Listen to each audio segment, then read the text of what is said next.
today we want to just talk about the power of your story. And this is a journey that we're going to go on with Nicole. And Nicole, thank you for just sharing your journey with us and giving us the opportunity to go on the journey of winning well-being with you. And you just really sharing your story about becoming a champion for your well-being. I know you're right in the middle of it, so we're not claiming that you have won well-being. I think that's a lifelong journey. But certainly, we have had the honor of being together many, many years, and you just had such a transformation of living in your truth, respecting your truth, growing in your career, growing personally, growing philanthropically. And so I ask you if you would do a series with us to really give hope to other people. And thank you for your courage, because I know, team, we're going to go raw. We're going to go into real conversations. And Nicole is giving us the gift of being on her journey with us and sharing that. So we want to start with really respecting the journey, what it takes, where we are, where we kind of try to pretend like we are, and all that stuff that happens. And then how do we just make peace with the truth and start to honor it and respect it. So, Nicole, thank you for this. And let's just start with the power of your story. All right. So thank you for having me. So I think, just to kind of start it off, I am a female in a male dominated industry. So I work in the real estate and construction industry. I've been in it for over 20 years. I've been very blessed and fortunate to be able to be promoted to an officer position at my current company. Super grateful Nicole, for that. when did that happen? So that's been a year or two? Yeah, like 3 years. With COVID, it's so hard, right? The years just pass by, you forget it even existed. So yes, I've been in my current position for a little over 3 years now. And I struggled during the transition, greatly, actually. I went from being at the director level, kind of being in the weeds with my team professionally, like being more in the do, to really being elevated to this leadership level that requires a different skill set, if you shall. Like, when I got promoted, I was surprised, but I had worked really hard to get there. So that's kind of a good foundation to kind of think about it. So this adjustment period has been really, really hard. And I want to be real with that and honest with that, because it shouldn't come necessarily naturally to everybody as you perceive, right? Change is hard, change is difficult. But really where I thought if I just worked just as hard as I had in the past, put in all these hours, like just dug into it. I know I'm making a crazy face, right? Like just dug into it. The like grind, right? It's the grind. Yeah. The grind, the grit, the gruel, like, oh, this will eventually get easier. Wrong answer. Wrong answer. So, I poured my energy, I poured my emotion, I poured everything into I gotta go harder, work longer, get up early, do emails, take a break, do work during the day, do it at night. I gotta get ahead. And then my body said no. So I received a great gift. It still doesn't feel like a great gift, but this is part of my journey and what I'm doing. And really my body kind of said, you have to slow down. And that stopped me in my tracks, and it made me really understand and realize what was most important. And that was, I had to work on myself. And I had the hardest piece of all. It's so much easier to fix everybody else or do all that. So I am an empath. I am an extrovert. Although COVID has changed me, and we're going to talk a little bit about that, I'm sure, as we go along here. But I'm a people person, and COVID took that away, and made that change. And I think during the grind and the gruel and the trying to, figure all this out, I would just go try to connect with more people or do this, that wasn't existing. So the only person I could look at every morning before coming back into the office on a regular basis was myself. And it's like, whoa, slow down. I wasn't really working on, I say it, my mental game at all. I would say the right things probably. A lot of my friends, my close family, they're like, oh, she's got this. Like she's Nicole. She's in the game. She's got this. No. I had many moments of thinking about giving up my career over the last year and a half. I've had many doubts about, can I do this? Is this right for me? And let me actually go back for a second. It wasn't my company saying, right, you need to do this. This was me. This was my inner self, my inner talk. And your internal drive. I mean, you're a competitor. Yeah. Let's talk about, you won a national championship in softball. I mean, you are, a champion. And so many times we just think what worked there is going to work for us in everything that we do. And that's a lot about what you've been learning. Yeah. And by the way, that was great. And I can't believe how long ago that was now, but huge moment. Yeah. The College World Series starts today, but sidetrack. The sport has grown. It's wonderful. It's what's about to happen. It's producing revenue. It's a female empowerment. I mean, it's amazing. And the game of baseball has slid backwards and the game of softballs went forwards, in my opinion. Anyway, so I am so thankful for my background in sports, because what sports teaches you is the grind and the gruel, and the fact that I was never physically the best athlete. Maybe in high school I maybe was, but once you reach the next level, it's like, whoa. Whole new world out there. Yeah. And the only way to stay on the team, this team, is not athletic teams are not going to keep people that aren't physically talented at some level. But they will keep you if you're physically talented and you bring an energy and emotion to the game and you surround your teammates, right? So that's a lot of how I've thought about my professional life. My teammates knew I wasn't physically the most gifted. So when I come inside the professional world, I am not the smartest person in my department. I'm not even close. But I've been given this gift to lead this incredibly great, smart group of people. But in order to lead that great group of people, I have to be strong and understanding and be able to lead them with grace and vulnerability. And those are two words that necessarily weren't in my vocabulary a year ago. And I've become more human with them. That's a gift of COVID. They've been more human with me. And so I've been able to have that connection and that drive. And I think it's really, really important that you don't pretend to be something you're not.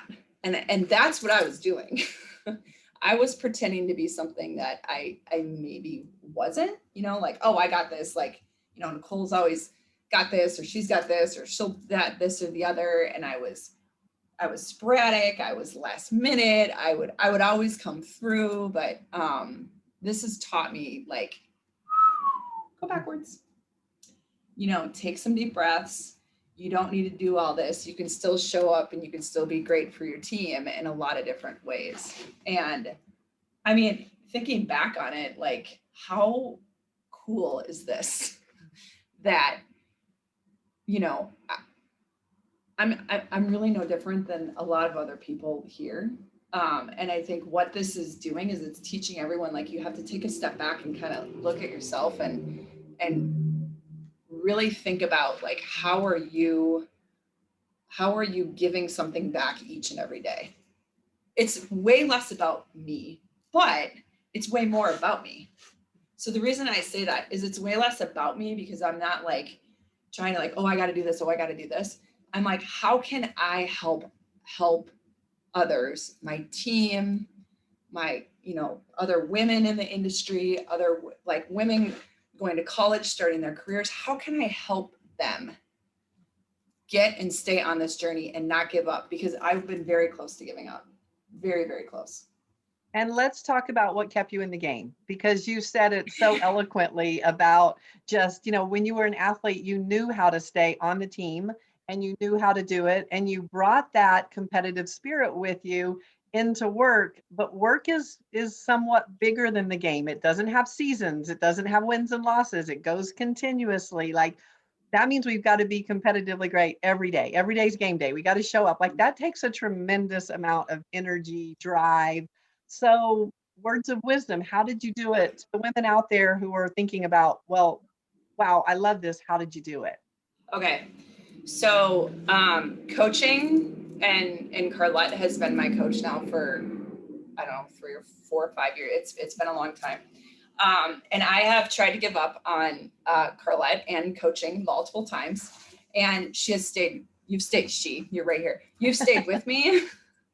You've, you've let me have the grace and patience, and kind of, you've backed off, and then you've kind of reengaged. And I call it all the time a tough love. The gift of being coached is that you're not in the day-to-day, but I can come to you with the day-to-day, and you can provide a new, fresh thinking, which it is so hard when you just sit in your bubble and you don't get any outside perspective. So the coaching has been huge for me. And also the other thing that you've set me up for success with is connecting with some other females, both from a mentorship perspective, and a couple of great women I've been connected to that are in a similar journey. We're not in the same industry, but we don't have to be. We're wives, we're mothers, we're career driven, we're competitors, like we're all these things. And we're able to help each other in a way. And that's really been like amazing. And I think offering a lot of time to kind of work on self and understand how important it is. So those are 2 really big things for me. And then in addition, I think really when I kind of came back to center and was, kind of just physically and mentally broke down, I really put a lot of emphasis back in my faith. And that was a huge difference maker for me. And I know that's not for everybody, Right. But it worked for me. Yeah. And that's been, you talk about 10,000 imprints, you want to make a change. And there's some great books out there to read about this, but man, it's hard. I mean, it's like, you can't just do it for 2 weeks, right? Like, you've got to be committed. And honestly, I've learned a lot by re-engaging in my faith and what that looks like. Like, something will happen in the day and it'll be like, not that great, or it'll be a crappy day. So rather than being mad or like disappointed, I'll be like, oof, God's got a plan for me. This is going to be fun. What's next? Total shift in your thinking, right? Total shift in my thinking. And then, last but not least is my family. A lot of people will ask, like, do you have any regrets? And I used to say no. And that's a somewhat of a bad answer. To each his own, but I do, because I've been able to slow down and see what these gifts have given me, and seeing that there's certain times where I've really needed to be there for my family, and I understand that now, right? But at least it happened at some point. Well, and team, what Nicole's sharing with us so beautifully is just the power of a support team. And that's what's so important. I know, Nicole, as you and I were coaching and we were building your support team together, so many times your words were, yeah, Carlette, but I don't have time. So the feeling is, all this sounds really good, but I'm already overloaded. I've already got all this. Where did you discover that you do have time, or that you valued it and decided to find the time? So, so true, right? I would cancel on you. I would cancel on anything, right? I don't have time. So what I've learned is, there's priorities, and there's things that are sacred to me now that weren't before. And that's my time. I used to fill up, you could have looked at my calendar, a year and a half ago, probably pre-COVID, and you couldn't find a gap from 8 to 6. Good luck trying to find a gap. And honestly, like, that was my grind, right? Like, I'm like, I have to fill every window. I have to go talk to somebody. I have to call somebody. I need to have a meeting. I need to go, like, I need to fill every piece of time. And that left 0 time. And that felt productive, right? I'm like, oh, if I just do all this stuff, right? Like, oh, I'm being so productive. No. It was Wrong answer. right. It was like a hamster on a spinning wheel or whatever. I don't have hamsters, but you know, it's my dog chasing its tail like this. Like where was I going? Where was I getting anywhere?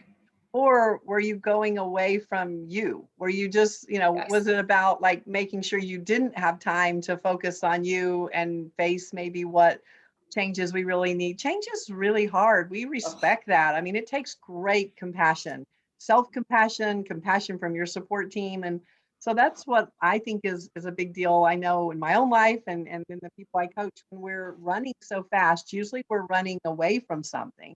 Yes. And the new thinking is let's run towards something with as much intention as what we were doing to run away from it.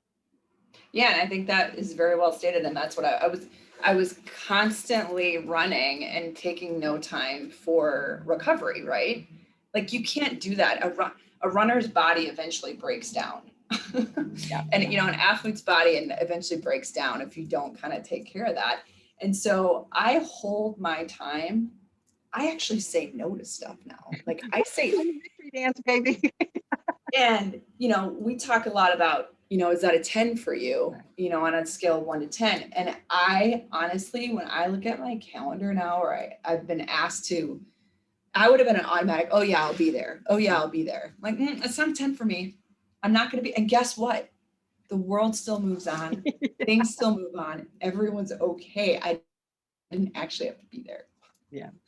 So team, you're getting to hear the gift of time, energy, and emotional management. We all get these 24 golden nuggets, and that's what is a currency.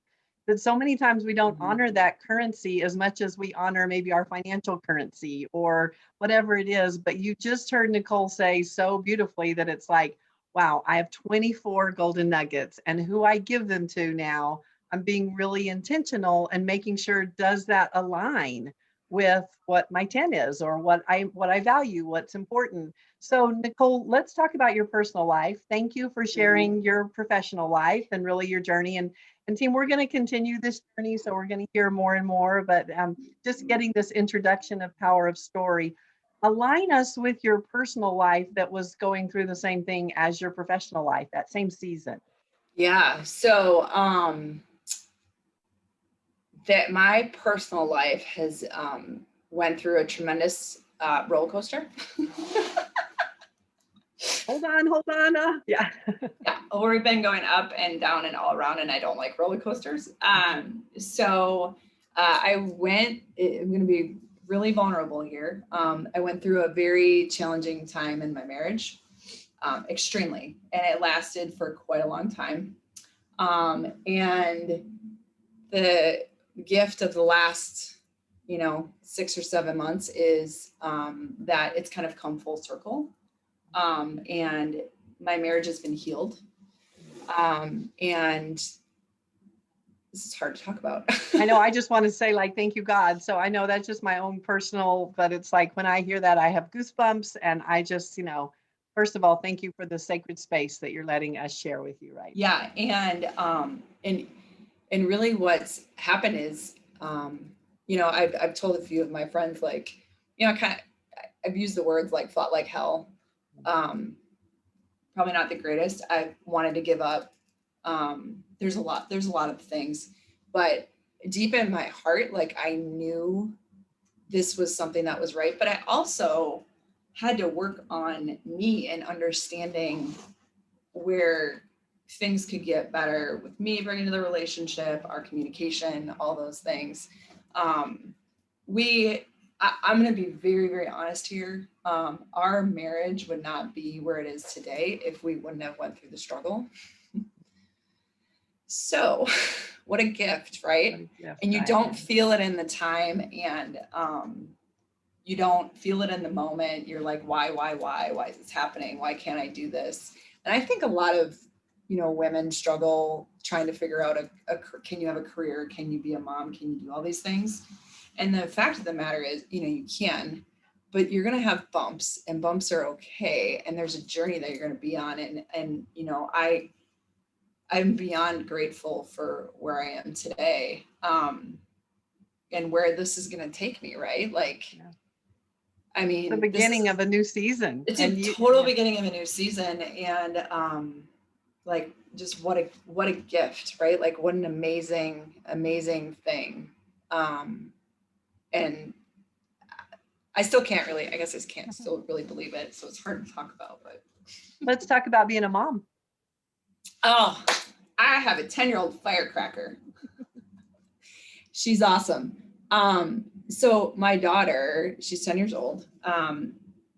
Back before COVID hit, she was actually dealing with quite a bit of anxiety, something I didn't really understand.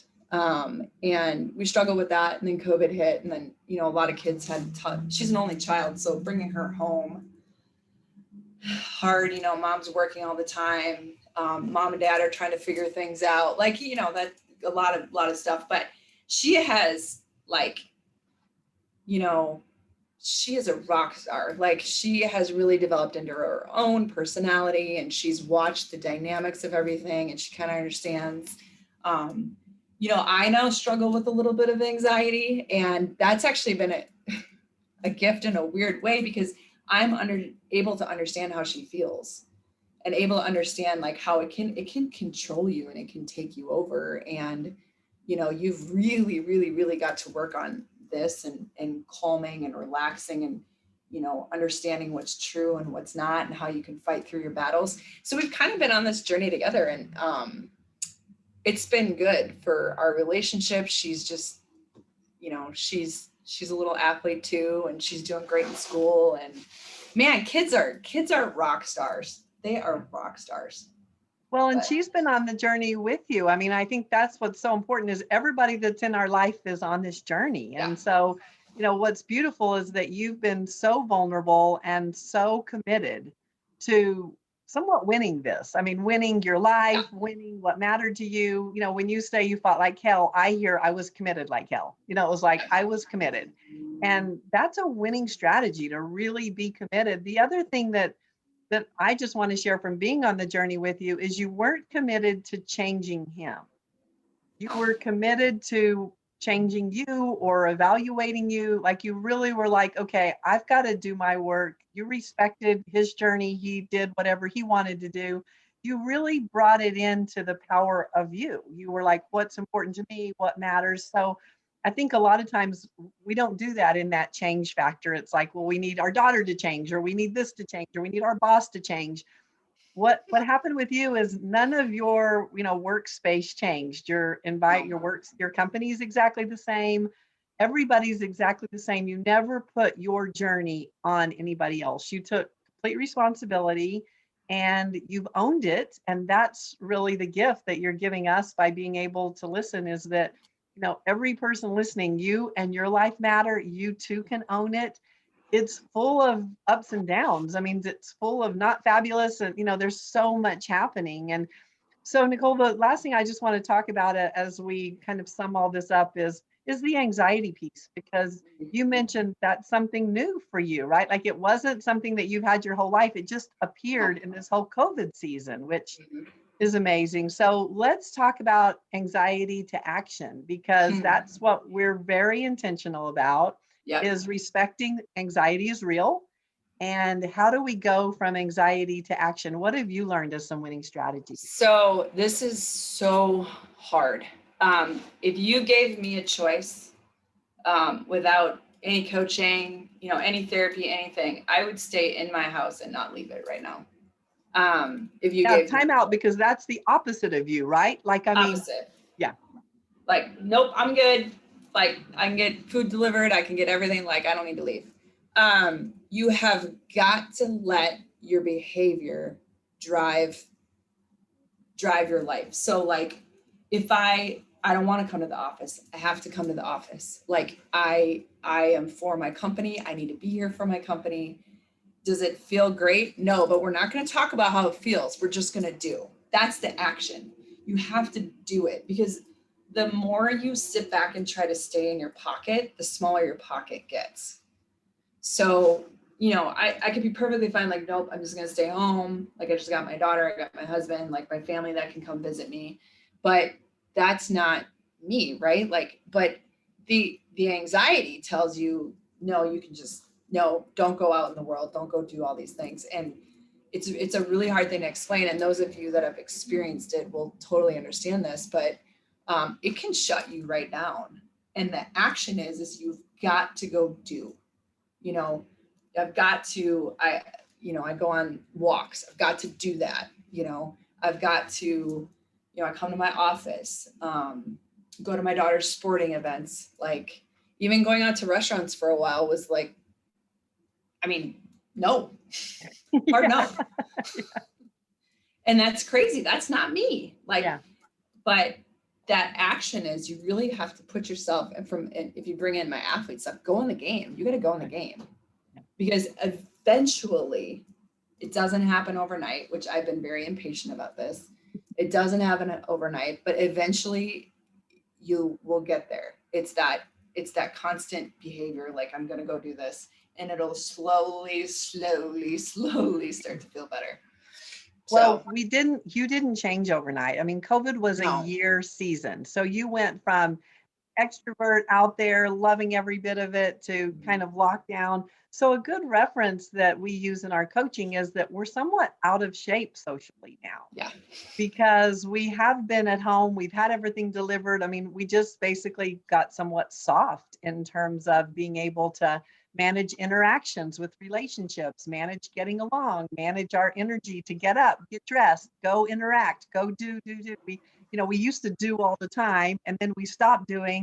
Mm-hmm. So a winning strategy is really thinking of it as a workout and mm-hmm. being able to set your intention about what's my desired outcome for today, and doing one thing or two things, whatever you feel up for. So just thinking of it like a physical workout, I know I'm never looking forward to my physical workout. Thank you very much. But I do love the result, right? I love afterwards that I've taken care of my body, I've made myself healthy. So if you can think of this as from an anxiety to action, the action can be an emotional workout. I'm going to get stronger emotionally. So I'm going to go to work today, and I'm going to focus on, what's important, being for my company, being for the people that are there for me, really getting outside of ourselves and putting ourselves in a space of maybe giving hope or just, being there in a different way, and then coming home and celebrating, right? Like, just going to say that. Yeah, you've got to celebrate the change that you're doing. Mm-hmm. Go ahead, talk about it. Yeah. No, I think, and honestly, we've talked about this. I'm training my mind, right? Like retraining my mind. So I'm back in the season. I'm getting in shape. I'm training my mind. And part of that is like, you have to reward yourself. And it can be little things like, I think the first day I came back, it was a while ago now, you had sent me a text and you're like, how did you celebrate? I went and bought a bottle of wine, I'm going to have a good glass of wine. I did this, or like, I'm going to go get some ice cream, and it doesn't have, you don't have to go buy anything, right? Like, or I'm going to spend 10 minutes, to myself reading or whatever it might be, but you have to reward yourself and not go backwards thinking about, I don't want to do that anymore. Cause that's where I was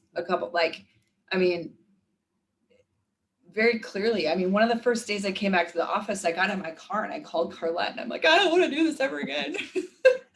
And it's like, wrong answer. You need to do this. And how are we going to go back to that? And it's not because I love my job. It had nothing to do about the job, right? It's just the anxiety kind of takes over you. And it's like, I don't want to do. And that's, that's the journey we're on now, right?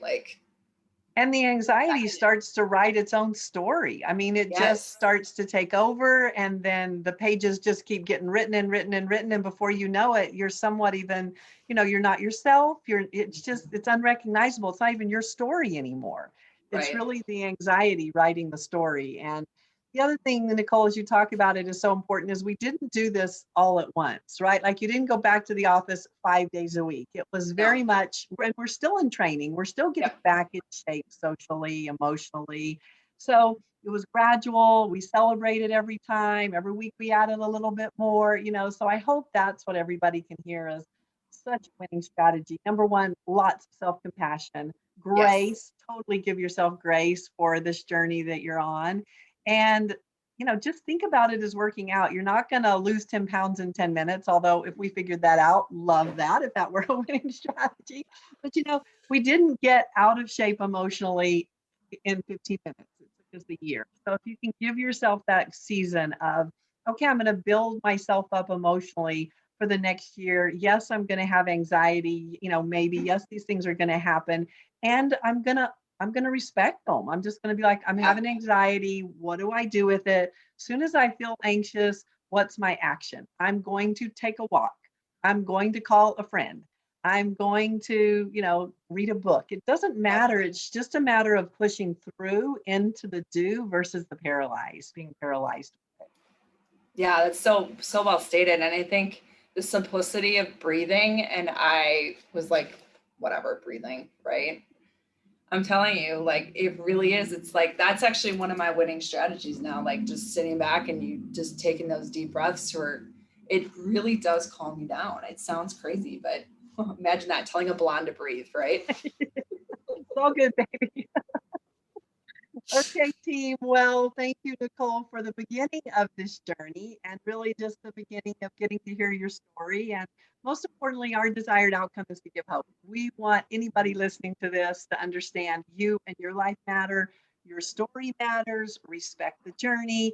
Nicole and I are going to be right here sending these videos to you just so that you can hear Nicole's updates. And what I asked her to do was to go real time with us. And so we're going to get together every week and be able to share, hey, what's new, what's going on this journey.